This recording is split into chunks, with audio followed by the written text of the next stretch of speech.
Oi, eu sou Luciana Luli Brasil e hoje eu vou falar para vocês sobre a russos canadenses ou a vinda dos russos ao Canadá, né?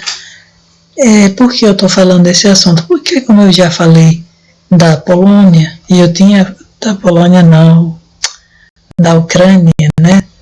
E eu achei interessante que, assim, para as pessoas entenderem que não é só assim, a gente não pode tratar o povo por causa de um governante, né? Não pode maltratar o povo.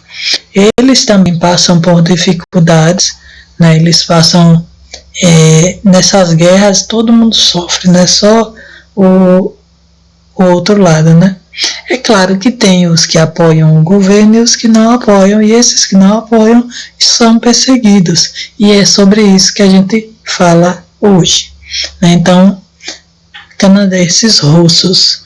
Como vocês sabem, aqui no Canadá tem gente de várias nacionalidades, como a gente vê aqui, olha, a história de imigração de grupos etnoculturais. Tem aqui acadiano, história grega, negra, britânico, chinês, dinamarquês, do Codobor, que eu não sei, fiquei com a garganta assim,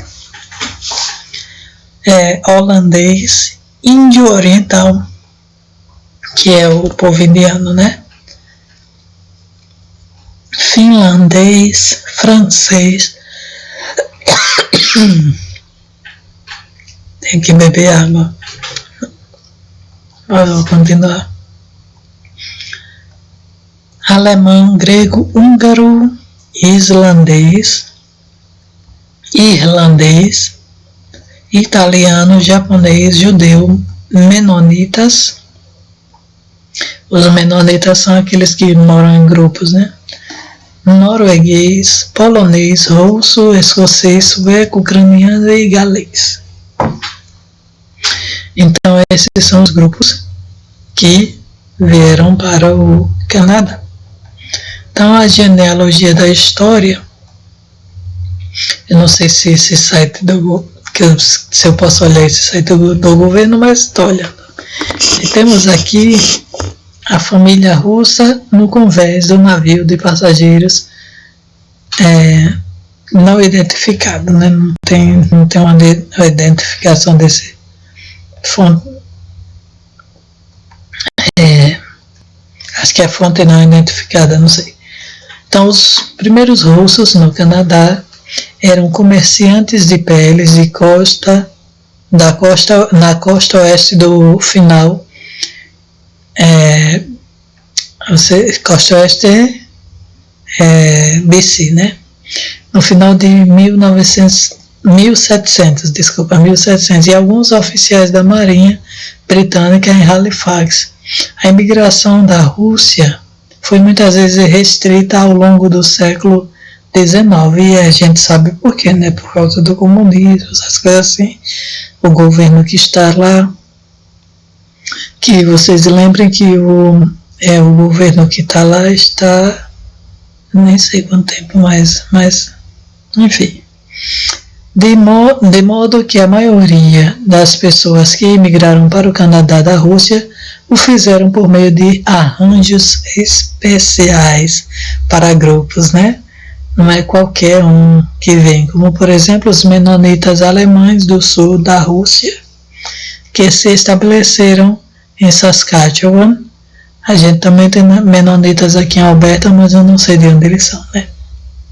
Em 1899 a 1914, milhares de Doukhobors se estabeleceram no Canadá. Outros imigrantes do pré-guerra, não é pós-guerra, pré-guerra, eram camponeses que vieram encontrar trabalho nas indústrias dos centros urbanos. Judeus russos também começaram a chegar para escapar dos pogroms. Eu não sei o que é pogroms. Deixa eu ver aqui no inglês como é que ficou esse pogroms.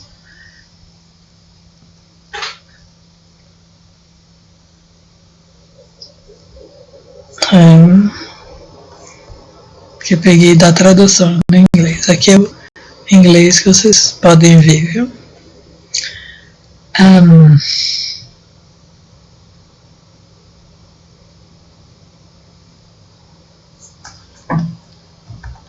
Bem, não sei o que são os pogroms.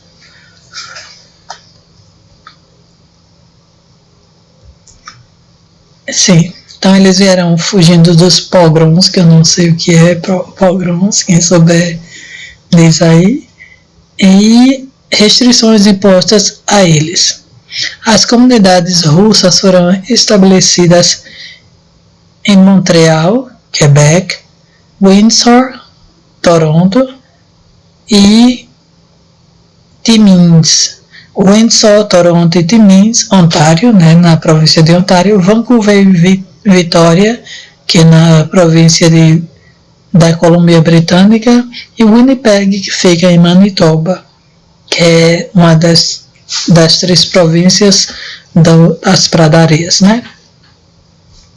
Após a Primeira Guerra Mundial, centenas de milhares de russos buscaram admissão no Canadá como trabalhadores industriais e agrícolas, alguns deles fugindo das consequências da Revolução Bolchevique. Se vocês quiserem saber o que é Revolução Bolchevique, podem procurar a site do professor de História, porque não é comigo. A imigração russa praticamente cessou como resultado da Grande Depressão e da Segunda Guerra Mundial. Retomou, esse barulho é do... como é o nome? Do forno esquentando a casa. Retomou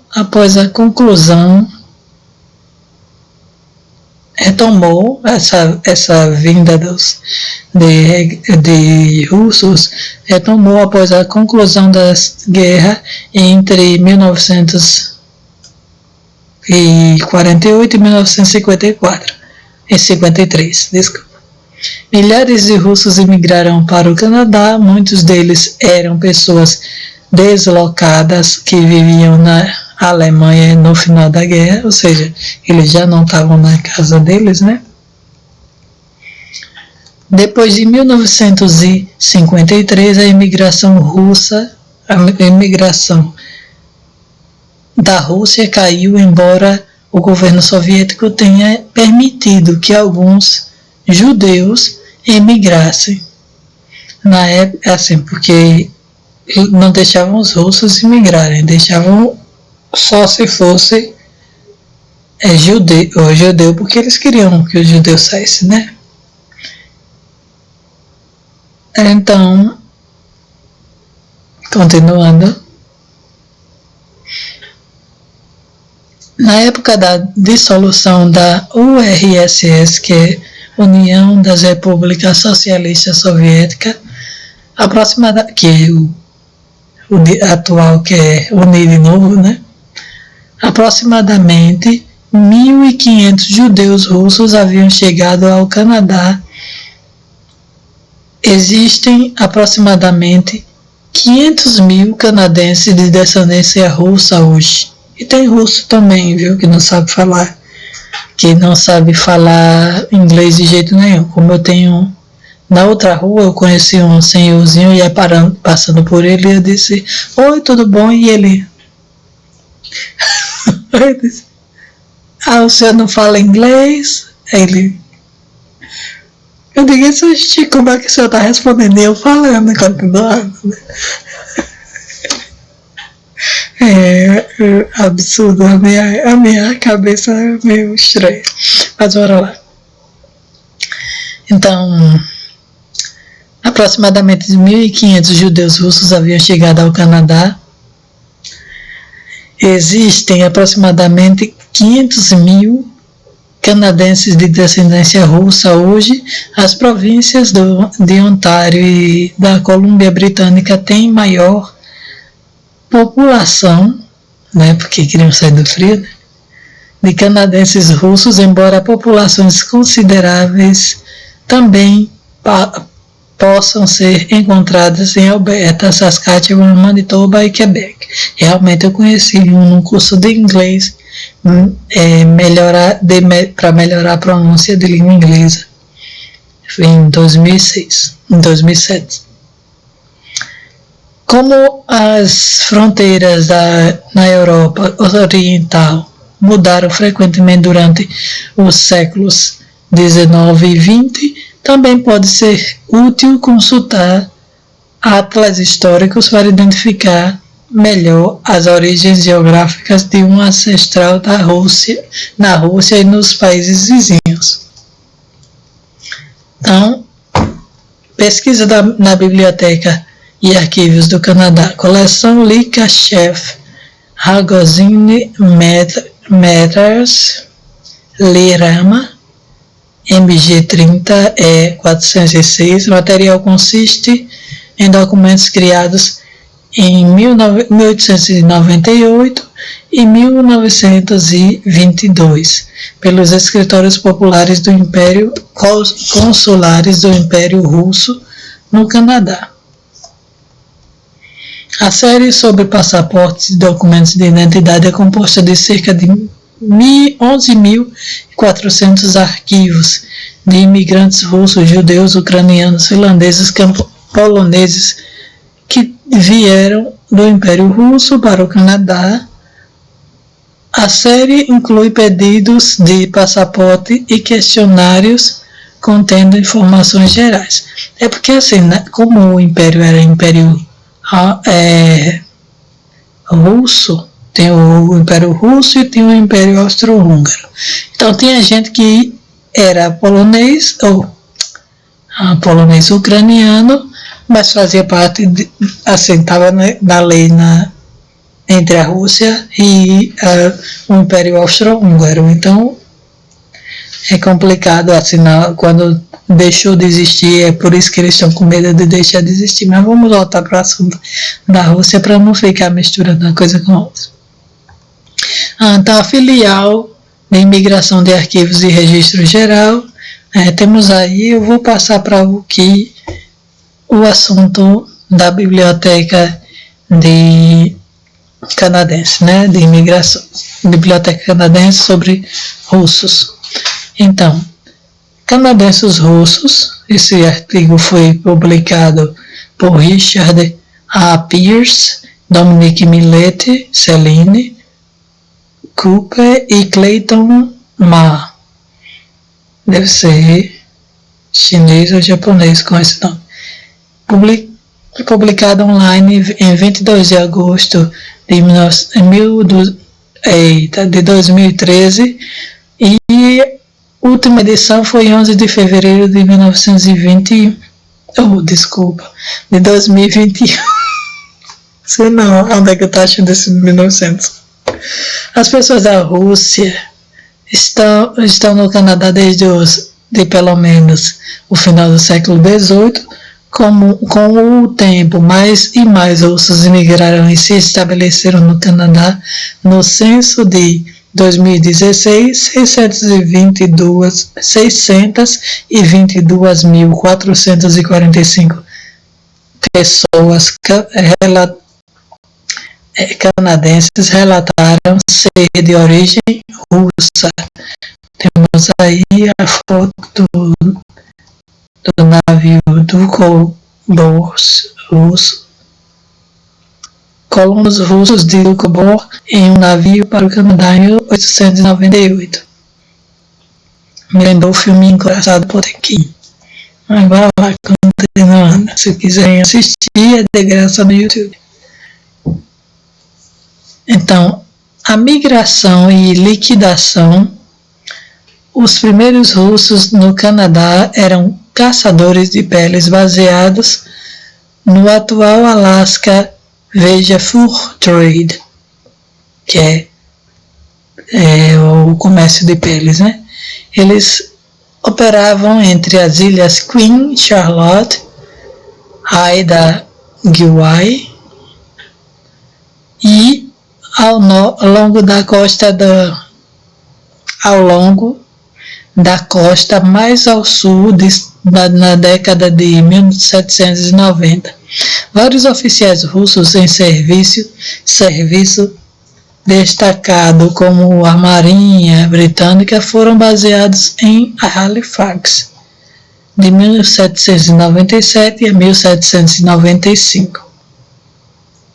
Embora alguns oficiais russos tenham insistido na ocupação de terras costeiras até a Califórnia espanhola, as aspirações russas foram interrompidas pelas convenções de 1824 e 1825 com a Grã-Bretanha e os Estados Unidos, que restringiam a América Russa à atual fronteira Canadá-Alasca. Veja também a fronteira do Alasca da disputa, né? O que tem essa disputa que é interessante olhar? Deixa eu ver aqui. Oh, meu Deus.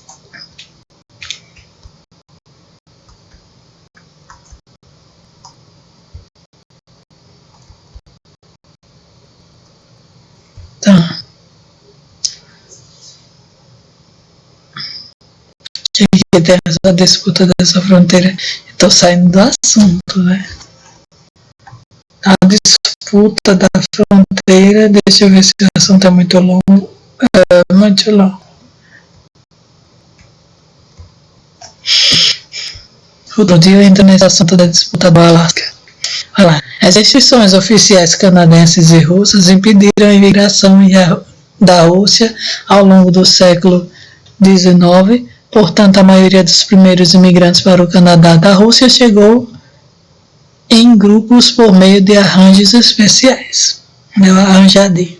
O arrumadinho que não só existe no Brasil, existe em outros lugares. Em 1874 e 1880, cerca de 8.000 colonos menonitas alemães do sul da Rússia se estabeleceram em Saskatchewan e em 1899 7.500 do Cobor se estabeleceram no Canadá. Sua migração foi auxiliada na Rússia pelo famoso escritor Leo Tolstói. Para quem nunca ouviu falar, está ouvindo falar, é muito famoso. E no Canadá pelo professor James Mavor, e ministro do Interior Clifford Shifton. Quem é esse povo todo? Bora lá ver.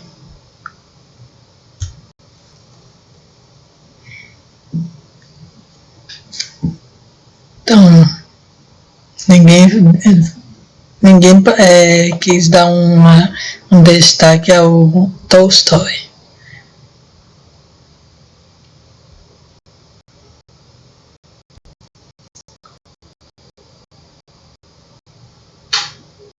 Olha lá. Esse Sir Clifton Shifton, um advogado, político e comerciante. Olha aqui. E já vi que era desse homem em algum lugar. Pronto, já vimos quem é ele, que gosta de ver aquela pessoa, né? E quem é o outro? James Mavor. James Mavor, de Glasgow. Não, ele é em Glasgow, ele é da Escócia.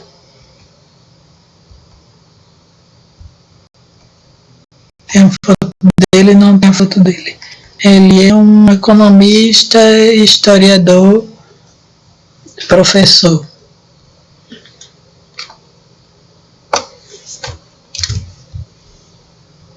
Deixa eu ver se a gente acha a foto dele em algum lugar, né? Pronto, James Mavor é esse aqui. Economista e História da Rússia, é esse aqui. Tem que ter sempre essa barba comprida, né? Porque como Tolstói. Leo Tolstói.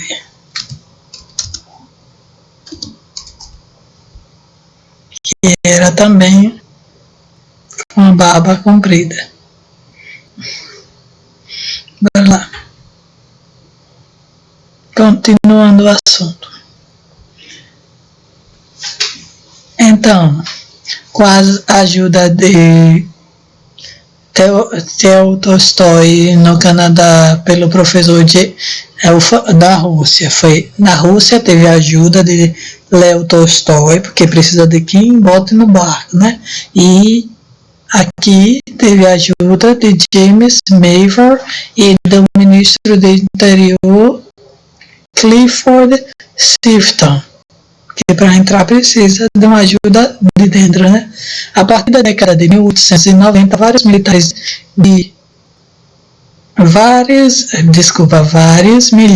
de judeus russos emigrou buscando alívio da vida no gueto e dos pogroms da Rússia Ocidental.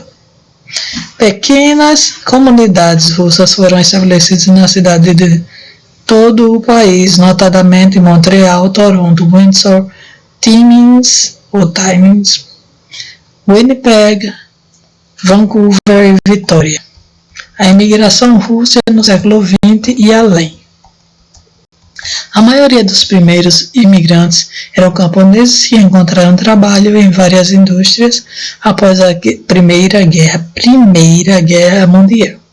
Muitos dos 1 milhão de russos, a maioria deles trabalhadores agrícolas e industriais, fugindo dos efeitos da Revolução Russa, buscaram a admissão no Canadá. Homens dispostos a trabalhar como trabalhadores agrícolas, madeireiros e mineiros eram os imigrantes preferidos no Canadá, porque trabalhavam, né?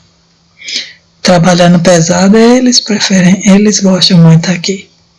No entanto, os intelectuais russos que foram admitidos continuaram a trabalhar em suas próprias profissões e contribuíram com um trabalho notável em muitos campos.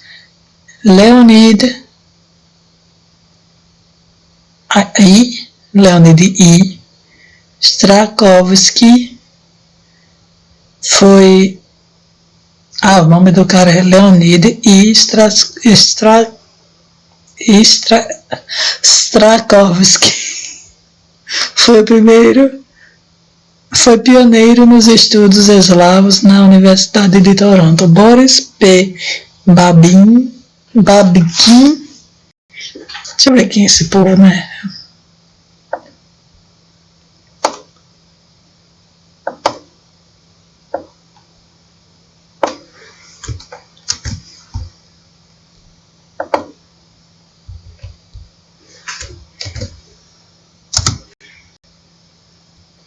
Não tem foto do ilustre.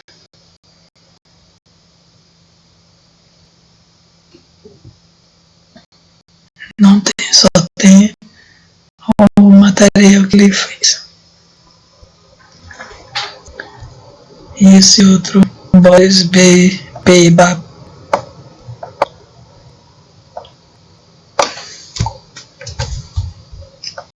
Parece que gosta muito desse nome Boris lá.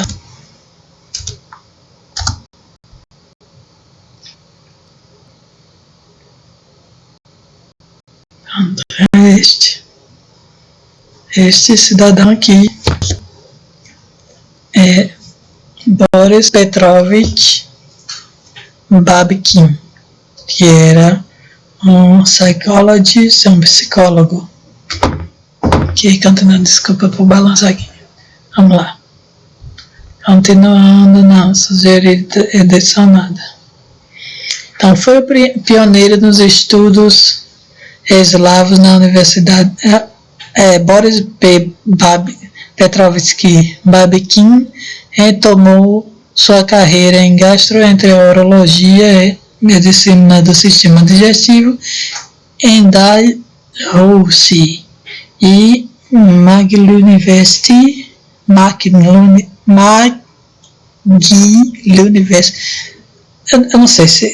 não sei como é a pronúncia desse nome, mas vou inventar.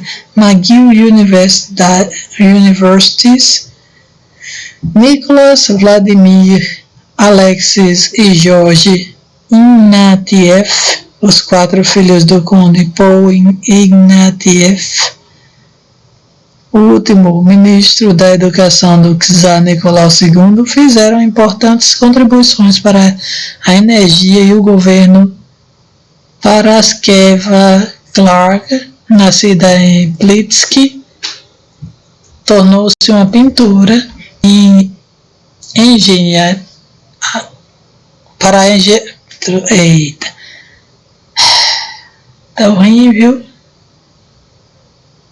Para lá, como é o nome da mulher? Isso aí bagunça meu juízo, esses nomes. Então, Paraskeva Clark, nascida em Plitsk, tornou-se uma pintora conhecida no final da década de 1930. Alguns canadenses russos se juntaram ao batalhão Mackenzie Papineau canadense, que lutou do lado republicano durante a Guerra Civil Espanhola. Que eu nem sabia que devia ser Guerra Civil Espanhola, mas bora lá. Que eu não sabia a história, tá... é o outro borogodó. Michael Ignatieff, professor e ex-político liberal. Ex-líder liberal Michael Ignatieff fala com a mídia durante a entrevista coletiva em Ottawa após sua nomeação como líder interino em 10 de dezembro de 2008. Como vocês podem ver aí na foto do cidadão. Deixa eu baixar um pouquinho para vocês poderem. Isso aqui, né? Então, bora lá. A Grande Depressão e a Segunda Guerra Mundial praticamente interromperam a imigração para o Canadá, a imigração de russos para o Canadá, né? De todas as nacionalidades, mas entre 1948 e 1953, um número significativo de russos imigraram para o Canadá. Eles incluíam alguns que originalmente deixaram a Rússia e se estabeleceram na Europa. Mas a maioria estava entre os milhões de milhões de pessoas deslocadas que se encontravam na Alemanha após a guerra. Muitas delas, porque são pessoas, são elas, né? Muitas delas, ou porque se opunham a Stalin, tá se repetindo a história, né? Ou porque foram enviadas para lá como trabalho forçados. Ambos os grupos eram geralmente jovens, bem educados, orientados para a cidade e conscientes de sua herança russa. Depois de estão vendo? Trabalho forçado para quem é do próprio país. Foi só ser contra eles, acontece isso. Então é para que vocês entendam que não é porque a pessoa é russa, a pessoa tem a ver com essa guerra toda que acontece todas as vezes, não. Então vamos continuando, né? Então, depois de 1953, a imigração russa declinou severamente. Eu não duvido nada se não declinar de novo.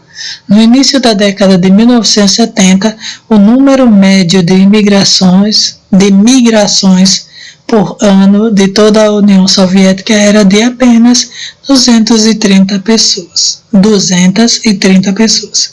O governo soviético, entretanto, naquela época, começou a permitir que alguns judeus emigrassem, como eu já falei. No final da década de 1980, cerca de 1.500 imigrantes judeus soviéticos haviam sido admitidos no Canadá. Desde a dissolução da União Soviética em dezembro de 1991. Eu já tinha 11 anos. Os judeus russos continuaram a ser uma parte importante da imigração na Federação Russa. De acordo com o censo de 2016, olha, eu esqueci de citar que em 91 também teve a queda do Muro de Berlim, foi em 91, eu me lembro que foi por aí, o 90-91, porque eu vi na televisão as notícias e passava em tudo, como agora fica passando só sobre a guerra, naquele tempo também passou sobre a queda, o grande marco que foi, e antes mesmo assim era super complicado aquele monte de guarda tomando conta que ninguém podia encontrar a família no outro lado, né? Complicado. Mas vamos lá. De acordo com o censo de 2016, 622.445 canadenses declararam 622.445 pessoas canadenses declararam sua origem étnica como sendo russa, né? Ou parcialmente russa. 120.165 pessoas, respostas simples. Eu não entendo esse negócio de resposta simples, não. E 502.280 respostas múltiplas, respectivamente. Eu acho que é assim, que é simples quando é só russo, e outras que são misturadas, russo e outra coisa, porque assim, seu pai era russo e sua mãe era polonesa, então você tem dupla ascendência, né, descendência, não é só russa, já é misto. Olha lá. Vida social e cultural. Embora os canadenses russos reivindiquem a filiação a uma diversidade de igrejas em ordem de número: Igreja Unida do Canadá, Igreja Ortodoxa Russa, Igreja Católica Romana, a Igreja Ortodoxa ainda é o centro tradicional para os mais vocais e ativos daqueles que alegam origem russa ou descendência russa. Existem cerca de 40 paróquias ortodoxas, tem muita, russas no Canadá. Metade pertence à Igreja Ortodoxa Russa no exterior. E o destaque à Igreja Ortodoxa na América. Esta última inclui em seus membros várias igrejas não russas que também seguem o rito bizantino. Uma das mais antigas paróquias russo-canadenses é a Igreja dos Santos Pedro e Paulo, um membro da Igreja Ortodoxa da América, fundada em Montreal em 1907. Dentro da comunidade russa, tornou-se um amplo espectro de organizações políticas. Durante a década de 1930, alguns canadenses russos foram atraídos para os clubes de trabalhadores rurais russos de inclinação esquerdista. Fechados por ordem do governo em 1939, eles reapareceram depois que a União da República Socialista Soviética se juntou à Grande Aliança contra os Nazistas, como a Federação dos Russos Canadenses, FRK. Em 1942. A FRK organizou cerca de 15 filiais em várias cidades canadenses e publicou o jornal Vestnik Herald, por muito tempo o único jornal russo no Canadá. Veja também jornais no Canadá, que também tem brasileiro. Em 1944, a FRK tinha cerca de 4 mil membros. Em 1949, após os julgamentos de espionagem resultantes das revelações de Igor Gouzenko, o número de membros caiu. Será que é esse o Igor Gouzenko? Não. Quem é Igor Gouzenko? Igor Gouzenko.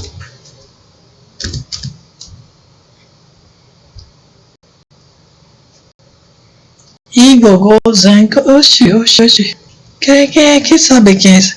Aí qualquer um finge que é e tá ótimo.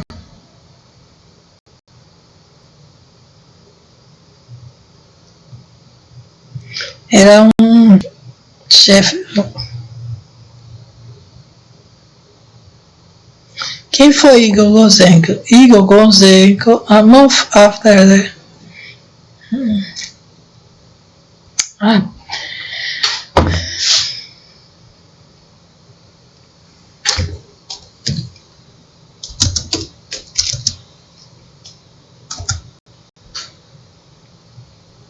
Não tem em português, deixa eu dizer mesmo do jeito que tá. Então, Igor Gouzenko.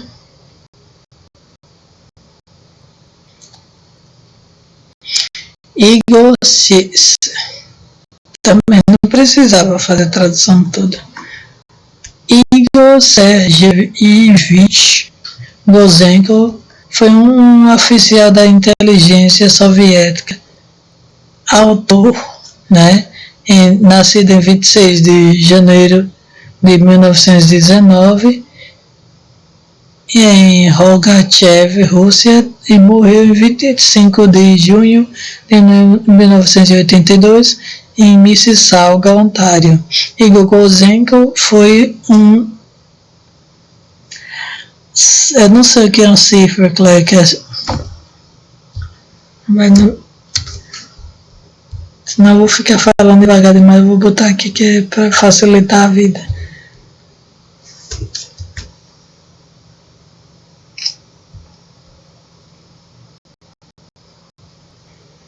Então, bora lá. O que é que Igor Gouzenko era? Então, a gente já disse que era da inteligência soviética, né?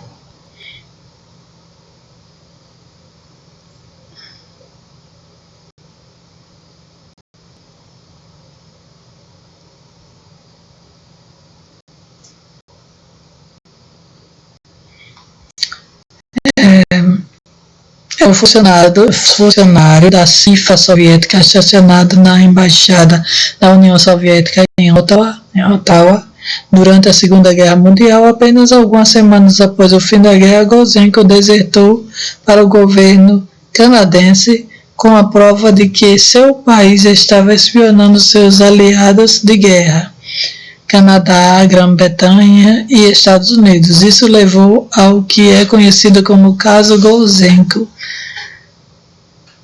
Gouzenko pediu asilo para si e para sua família no Canadá. Sua deserção causou uma crise internacional potencialmente perigosa. Muitos historiadores consideram-no o início da Guerra Fria. E ele com essa máscara aí.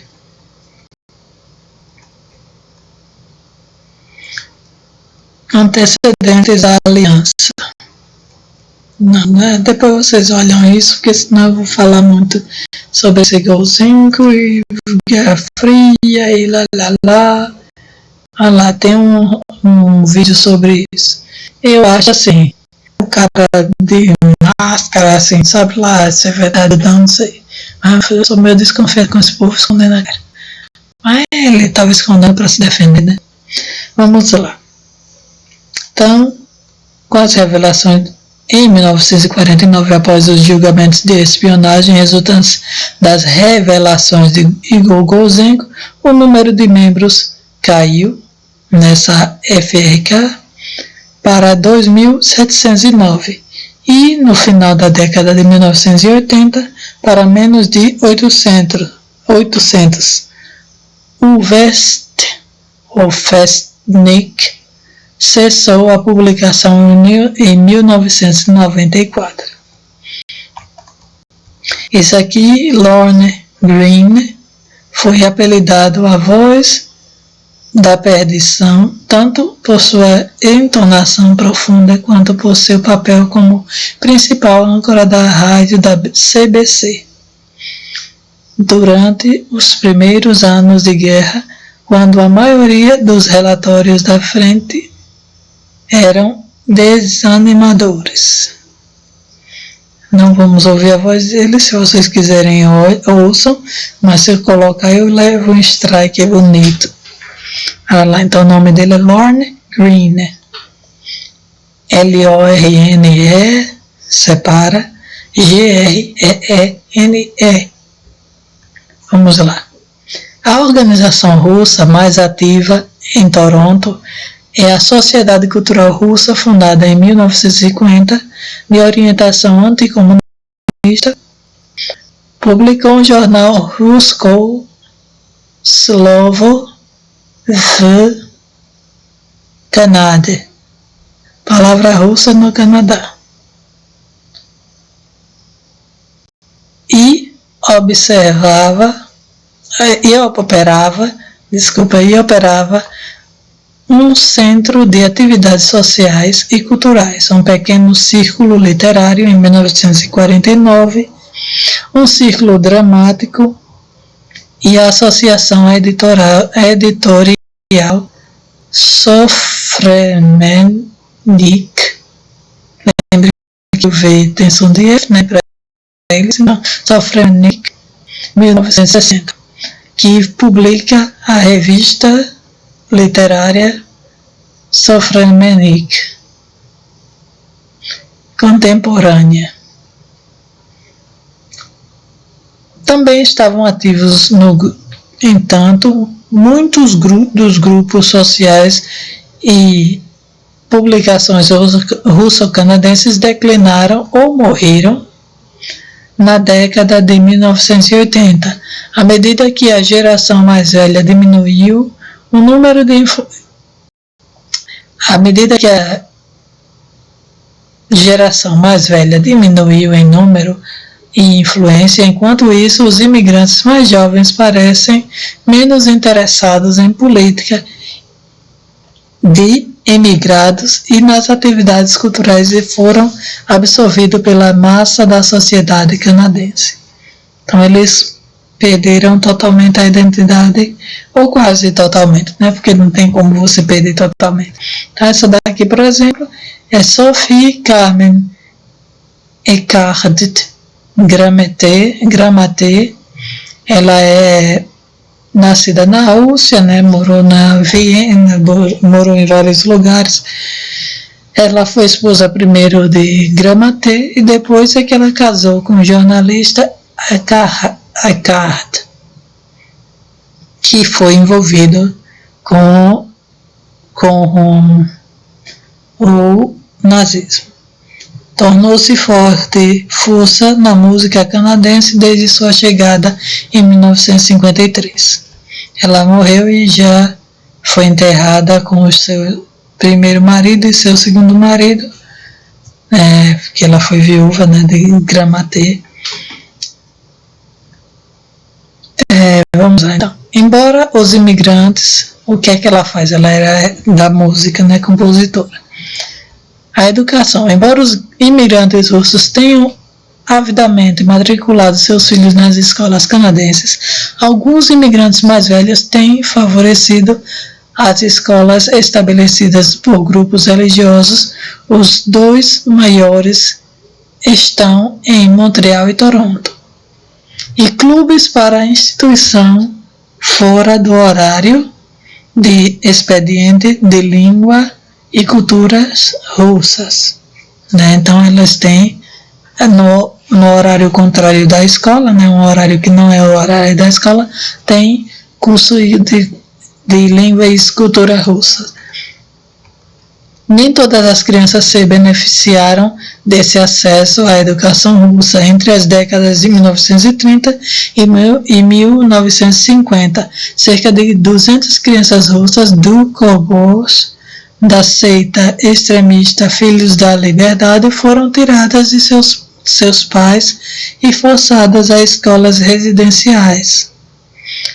O que significa escola residencial? É como aconteceu com os índios. Como os pais não queriam que as crianças aprendessem, como o Canadá, os pais não, como o Canadá não queriam que as crianças aprendessem a língua de outro país, o russo, então eles tiraram as crianças dos pais e botaram em escola onde elas iam aprender só a língua do Canadá. Né, o inglês ou o francês, né, depende de onde eles estavam. Muitas crianças morreram nesses lugares, viu? Né, porque eles não tinham muita paciência com as crianças. Mas vamos lá. Da mesma forma que as escolas residenciais para crianças indígenas, essas crianças russas foram tratadas com severidade e proibidas de falar russo. O que acontecia? Apanhavam se falassem, ou ficavam sem comer. Também criança que eles diziam ter um gênio forte, mas não é, elas tentavam combater isso como podiam, terminavam morrendo. No censo de 2016, 195.915 pessoas no Canadá relataram o russo como língua materna, primeira língua aprendida. Este é um aumento em relação a 2011, em que 169.950 canadenses relataram o uso como língua materna. Assim, porque em 2006, 2007, o povo ainda dizia que não era bom você saber você continuar falando sua língua do seu país, porque senão você não aprende inglês. Isso é uma mentira, isso era só para suprimir a língua da gente. Eu também tive isso quando eu cheguei aqui no Canadá, então não podia falar inglês, português, em 2006, 2007, né? Era só inglês, porque eu tinha que arrancar, extirpar, e até acreditei nisso, que realmente eu não ia aprender português, inglês, se eu ficasse só com tradução na minha cabeça. E aí eu nem tinha nenhuma coisa nem outra, né? Porque estava perdendo o português. Nem tinha pego, e isso é ridículo. Mas vamos lá. Minorias nacionais. A imigração de russos tem sido menor do que a de alguns povos minoritários na União Soviética.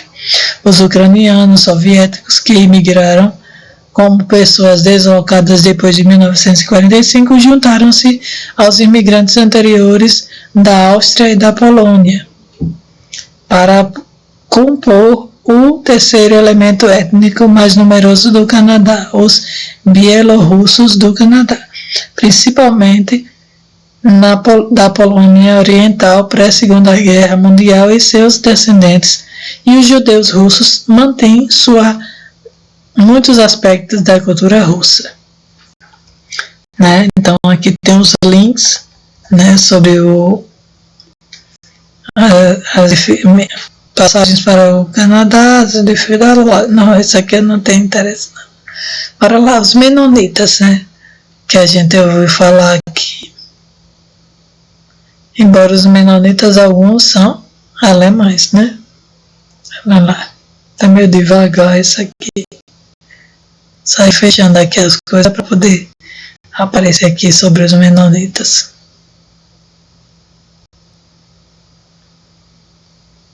Tá meio devagar, meu filho. Parece.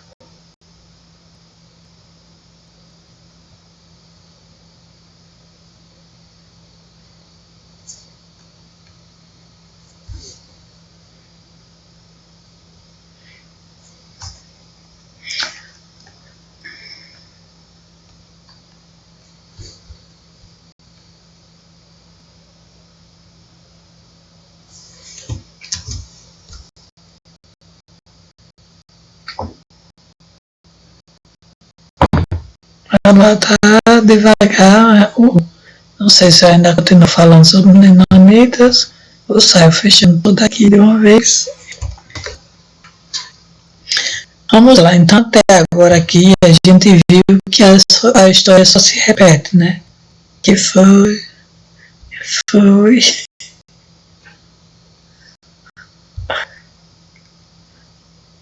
tão bonitinho esse cachorro com a patinha agarrada.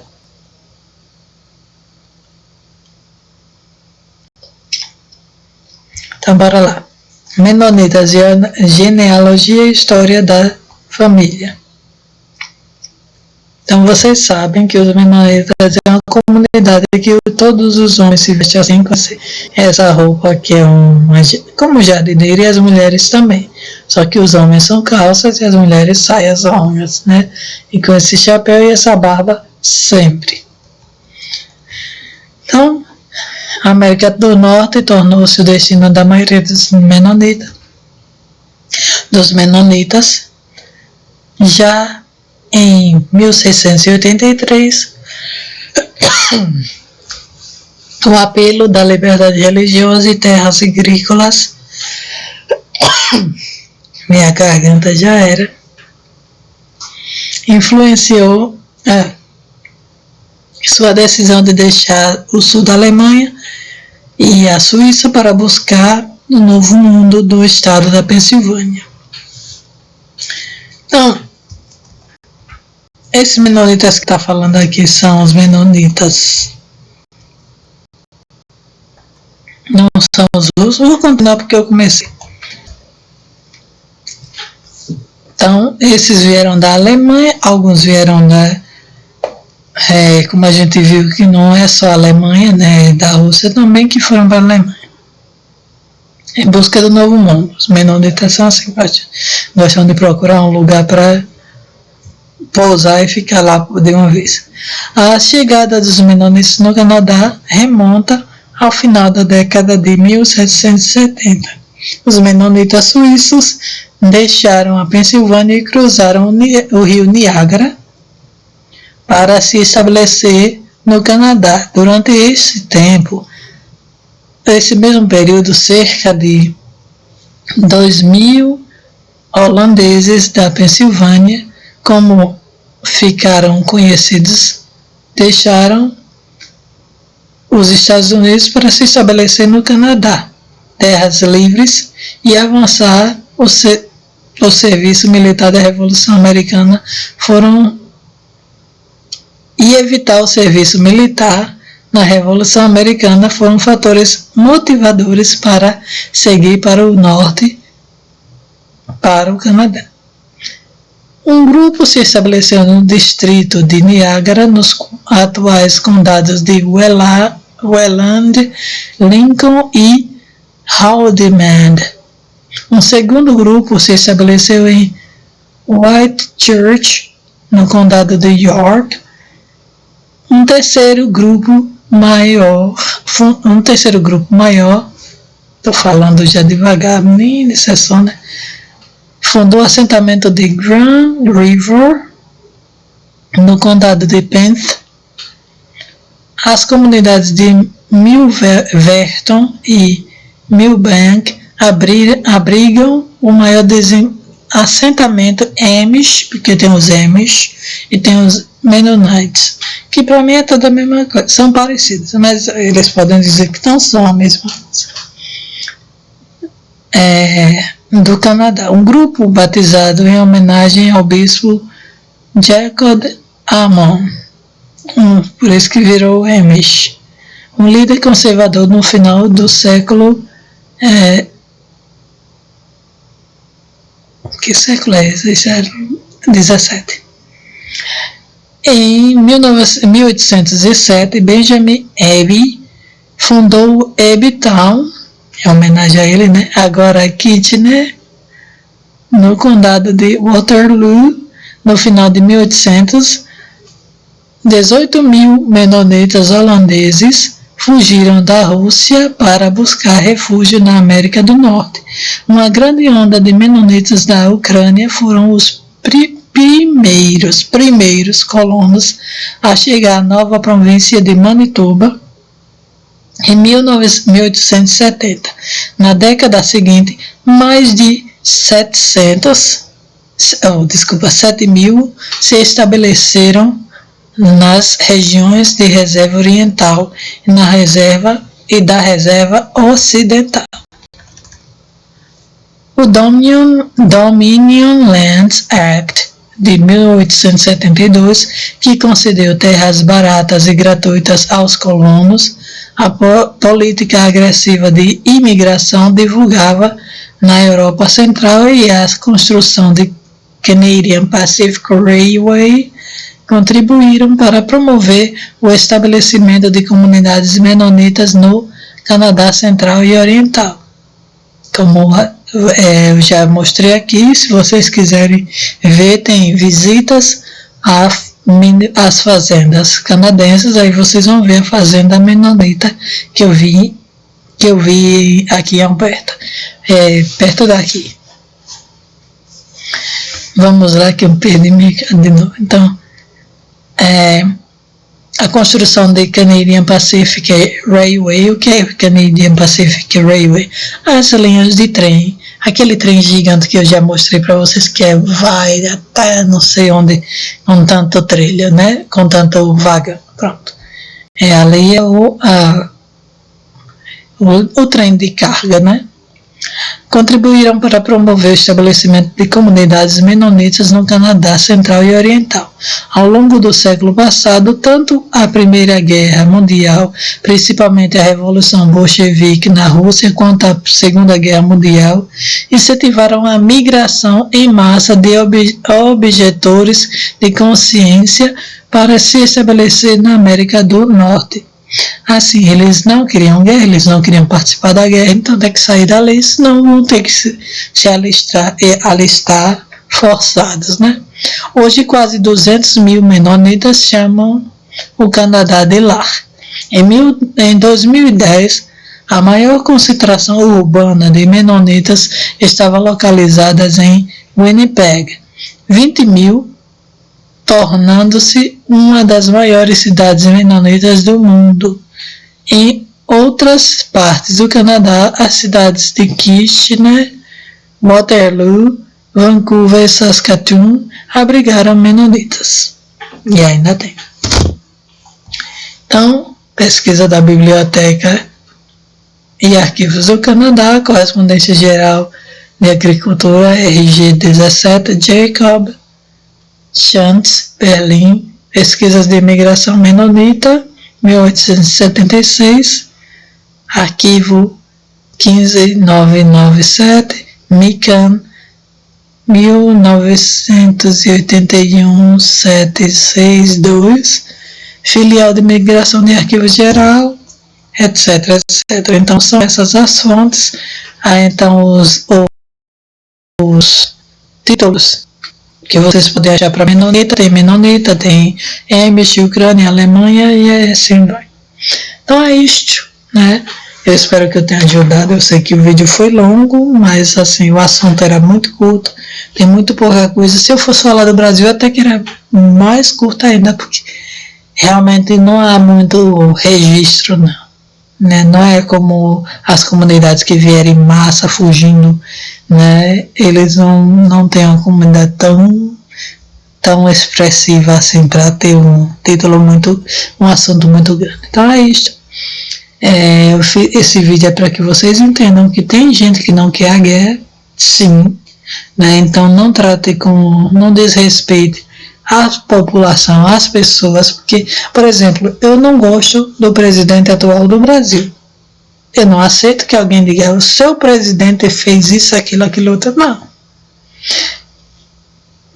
Não votei nele, né? Eu sei que o voto é secreto e tal, mas eu faço questão de dizer, esse não me representa, né? Então, do mesmo modo, tem gente na Rússia que diz, esse cara não me representa, e eles foram presos por isso, né? E vão passar 20 anos de cadeia. E é por isso que tem gente que se cala, porque é minoria, não tem contra soldado, não tem maioria, não tem. Então é isso. Obrigada por ter assistido. Beijos e fiquemos com Deus. Eu vou dormir que eu já tô com sono.